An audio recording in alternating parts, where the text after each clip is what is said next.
প্রিয় বন্ধুরা, আসসালামু আলাইকুম।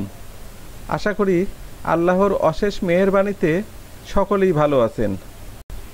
বন্ধুরা, ফাংশন ব্যবহার করে আমার তৈরিকৃত এর আগের পরপর দুইটি ভিডিও দেখে অনেকেই মন্তব্য করেছেন স্পষ্টভাবে বোঝার ও স্মরণ রাখার সুবিধার্থে একটি ভিডিওতে একটি ফাংশন ব্যবহার করে ভিডিও তৈরি করার কথা। আর তাই আপনাদের রিকোয়েস্টে ফাংশনগুলো দ্বারা পৃথক পৃথকভাবে ভিডিও তৈরি করা হলো। আজকের এই ভিডিওতে দেখতে পাবেন এমএস এক্সেল প্রোগ্রাম ব্যবহার করে খুবই জনপ্রিয় লেফট ফাংশনের ব্যবহার পদ্ধতি। বন্ধুরা, এমএস এক্সেল প্রোগ্রামে আমি আগে থেকেই এই ধরনের একটি টেবিল তৈরি করে রেখেছি, যেখানে কয়েকজন ব্যক্তি বা কিছু পণ্যের আইডি নাম্বার, ক্যারেক্টার ও নাম্বারের সংমিশ্রণে এইভাবে এন্ট্রি দেওয়া আছে। এখানে আরও লক্ষ্য করে দেখুন, সবগুলো আইডি নাম্বারের প্রথম 3টি শব্দ ক্যারেক্টার এবং পরের 4টি শব্দ নাম্বার বা সংখ্যা দ্বারা তৈরি। এখন আপনি হয়তো চাচ্ছেন এই আইডি নম্বরগুলো থেকে প্রথম 3টি ক্যারেক্টার নিয়ে একটি নতুন কলাম তৈরি করবেন।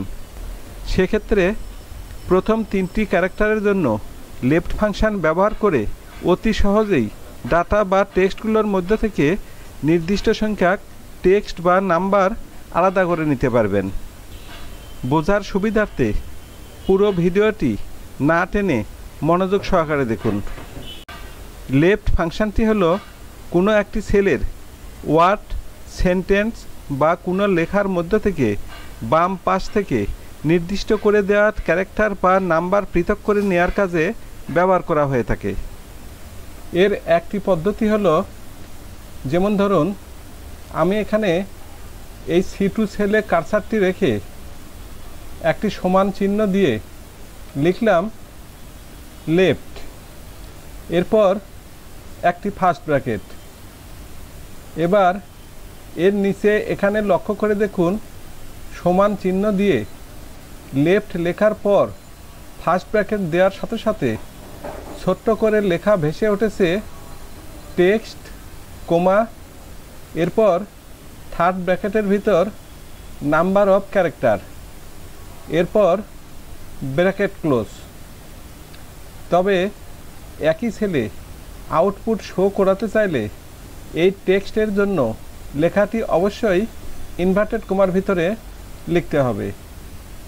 আর যে টেক্সট ইনভার্টেড কোমার ভিতরে লেখা হবে সে টেক্সটের মধ্য থেকে বাম পাশের কয়টি ক্যারেক্টার বা ডিজিট এই সেলের ভিতরে এখানে শো করাতে চাচ্ছেন সেটা এই কোমার পর নাম্বার অফ ক্যারেক্টারের জন্য সেই সংখ্যা উল্লেখ করে দিতে হবে।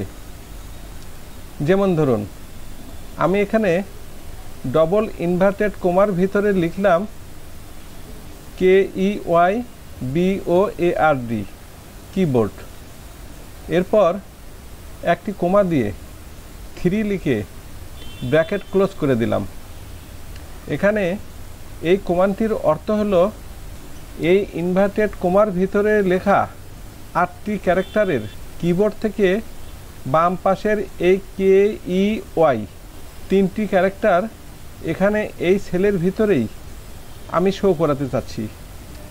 কমান্ড বা ফাংশনটি লেখা সম্পন্ন হলে কিবোর্ড থেকে এন্টার কি প্রেস করুন। এবার লক্ষ্য করে দেখুন, ইনভার্টেড কোমার ভিতরে লেখা কিবোর্ডের 8টি ক্যারেক্টারের মধ্য থেকে বাম পাশের এই KEY 3টি ক্যারেক্টার এই C2 সেলের ভিতরেই শো করছে। এটা গেল একই সেলে লেফট ফাংশন কমান্ডের ভিতর থেকেই ইনভার্টেড কোমার ভিতরের লেখা টেক্সট থেকে নির্দিষ্ট সংখ্যক ক্যারেক্টার বা ডিজিট নিয়ে লেফট ফাংশন ব্যবহার করার পদ্ধতি। এবার দেখাবো ভিন্ন কোনো একটি সেলের লেখা থেকে লেফট ফাংশন ব্যবহার করে কিভাবে অন্য আরেকটি সেলে নির্দিষ্ট সংখ্যক ক্যারেক্টার বা ডিজিট পৃথক করে নেওয়া যায় বা শো করানো যায় সেই পদ্ধতি।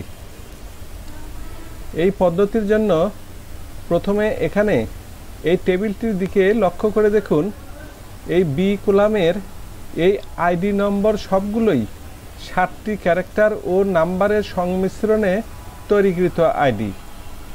এখন এই আইডি নম্বরের প্রথম যে 3টি শব্দ ক্যারেক্টার আছে সেগুলোকে যদি এই সি কলামে নিতে চান, সেক্ষেত্রে এই বরাবর এই লেফট হেডিংয়ের নিচে এই C4 সেলে কার্সারটি রেখে একটি সমান চিহ্ন দিয়ে লেফট লিখে ফার্স্ট ব্র্যাকেট দেওয়ার পর এই টেক্সটের জন্য এই B4 সেলে একটি ক্লিক করার পর একটি কোমা দিয়ে, যেহেতু ওই সেল থেকে আমরা বাম পাশের শুধুমাত্র 3টি ক্যারেক্টার নিতে চাচ্ছি, সেজন্য এই কোমার পর 3 লিখে ব্র্যাকেট ক্লোজ করে এন্টার দিলাম।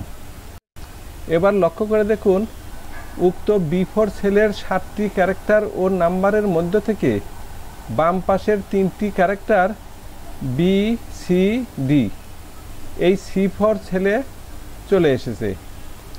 এবার এই কমান্ডটি বা ফাংশনটি কপি করে নিচের সেলগুলোতে দিয়ে দিন এবং লক্ষ্য করে দেখুন সবগুলো সেলেই বি কলামের আইডি নম্বরের প্রথম 3টি ক্যারেক্টার, অর্থাৎ প্রত্যেকটি আইডি নম্বরের বাম পাশ থেকে 3টি করে ক্যারেক্টার এই সি কলামের এই লেফট হেডিংয়ের নিচের সেলগুলোতে চলে এসেছে। বন্ধুরা, এতক্ষণ এই ভিডিওতে MS এক্সেল প্রোগ্রাম ব্যবহার করে খুবই প্রয়োজনীয় লেফট ফাংশন ব্যবহার করার পদ্ধতি দেখানো হলো। আমি আশা করি ভিডিওটি আপনাদের অনেক উপকারে লাগবে। পরিশেষে বলতে চাই, ভিডিওটি যদি আপনাদের উপকারে লাগে বা ভালো লাগে তাহলে অবশ্যই সাবস্ক্রাইব করবেন, লাইক দিবেন, শেয়ার এবং কমেন্টস করবেন। ধন্যবাদ।